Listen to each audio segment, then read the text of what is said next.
जब जनता एक हो जाती है तब उसके सामने क्रूर से क्रूर शासन भी नहीं टिक सकता। अतः जात पात ऊंच नीच के भेदभाव को बुलाकर सब एक हो जाइए। इस मिट्टी में कुछ अनूठा है जो कई बाधाओं के बावजूद हमेशा महान आत्माओं का निवास रहा है।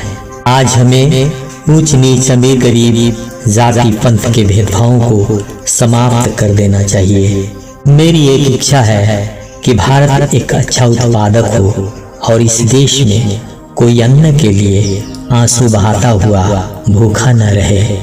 सेवा करने वाले मनुष्यों को विनम्रता सीखनी चाहिए। वर्दी पहनकर अभिमान नहीं, विनम्रता आनी चाहिए। एकता के बिना जनशक्ति शक्ति नहीं है। जब तक उसे ठीक तरह से सामंजस्य में ना लाया जाए और एकजुट ना किया जाए। यदि आपके पास शक्ति की कमी है तो विश्वास किसी काम का नहीं, क्योंकि महान उद्देश्यों की पूर्ति के लिए शक्ति और विश्वास दोनों का होना जरूरी है। कठिन समय में कायर बहाना ढूंढते हैं तो वहीं बहादुर रास्ता खोजते हैं। गरीबों की सेवा ही ईश्वर की सेवा है। जो तलवार चलाना जानते हुए भी अपनी तलवार को म्यान में रखता है उसी को सच्ची अहिंसा कहते हैं। मनुष्य को ठंडा रहना चाहिए, क्रोध नहीं करना चाहिए। लोहा भले ही गर्म हो जाए, हथौड़े को तो ठंडा ही रहना चाहिए, अन्यथा वह स्वयं अपना हत्था जला डालेगा। कोई भी राज्य प्रजा पर कितना ही गर्म क्यों न हो जाए, अंत में तो उसे ठंडा होना ही पड़ेगा।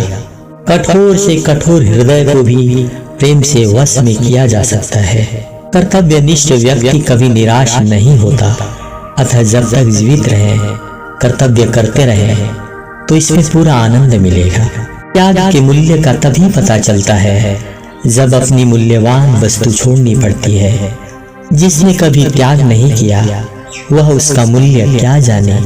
थका हुआ इंसान दौड़ने लगे तो अपने स्थान पर पहुंचने के बजाय जान गंवा बैठता है। ऐसे समय पर आराम करना और आगे बढ़ने की ताकत जुटाना उसका धर्म हो जाता है।